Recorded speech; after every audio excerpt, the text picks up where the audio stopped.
As I mentioned before, my name is David Buffington. Nickname's Buff, but actually some friends do call me Buffy, which annoys me because apparently it's for my striking resemblance to a 12-year-old girl. I thought I saw it. But I always try to fight against that image of me being a 12-year-old girl, so I try to do anything as manly as possible. One of the big things I do is I love to watch sports, no matter as much sports as I can get.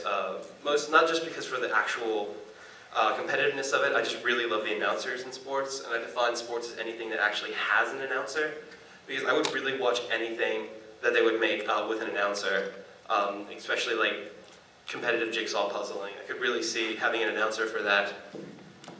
Because you tune in someday and you'd be like, "Hello, my name is Jeff Bailey and welcome to the Senior Puzzle League Championships. We actually have an exciting game here today at the Jigsaw Arena. We've actually had 5 competitors come in, 3 fall asleep and 2 still remaining. We actually have a contestant here named Edith. Edith actually had some problems earlier. She had her cat jump on the table and knock off half the puzzle. It was some major inconvenience, but she's been able to come back and almost take back the lead.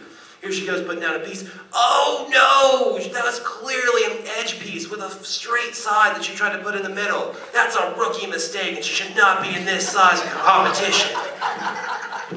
That's something I always like to see. I really want to see it put together. But one of the things I really love in terms of announcing is horse racing, because I think those announcers are absolutely incredible. They're able to keep up with the action that actually goes on. And I always feel a little bad because if I always got the choice or a chance, I would always screw with the names of the horses just to hear the announcers on race day talk about, "Here comes your mama down the track, followed by your mama so poor, followed by your mama so fat, followed by your mama so stupid, followed by your mom's actually alright coming down the straightaway." And but I really like the names of the horses because you actually can't name a horse the same name as any other name. So it always has to be different. And if you listen to them, you can actually kind of catch what's going on in the world right now by listening to the horse names. I know there's Hanks Banks, Salt Lake, Jazz in the Park, IOU, Credit Debt, Repossession, Mortgage Loan. I think the last one was Repossession, and Princess Sparkle, because antidepressants do amazing things nowadays.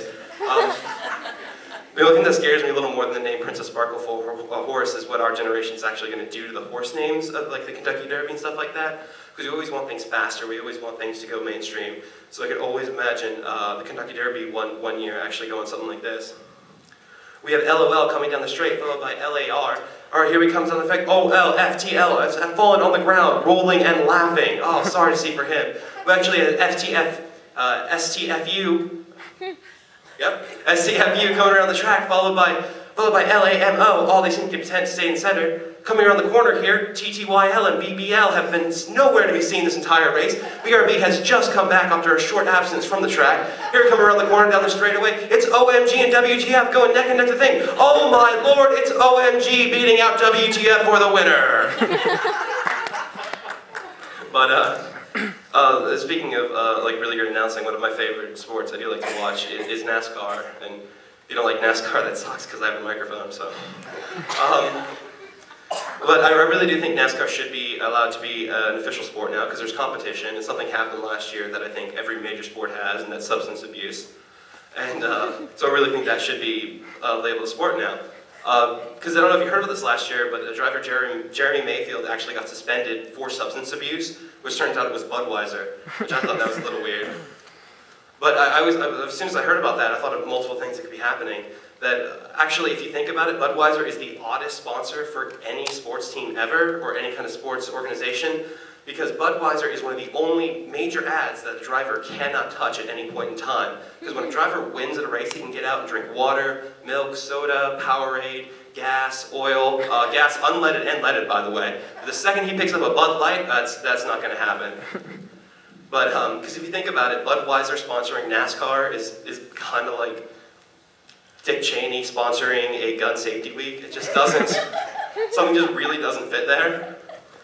But I also think that Budweiser might actually improve NASCAR itself, because what's better than an actual seasoned driver knowing the capability of his machine and what he can do in it than a plastered drunk driver, possibly not even knowing he's in a car, having no idea what he can do, driving there going, "You see that car in front of me there, crew chief?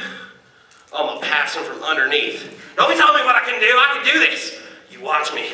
I tell mama I can do this." Which he actually misses the car because he can see 3 of them, the ones over here, He gets to the left, spins out, crashes, gets out of the car, goes to the Jigsaw Arena, and actually wins the Senior Puzzle Championship. Because there are no substance abuse in puzzling. I'd like to say that right now. Thank you very much.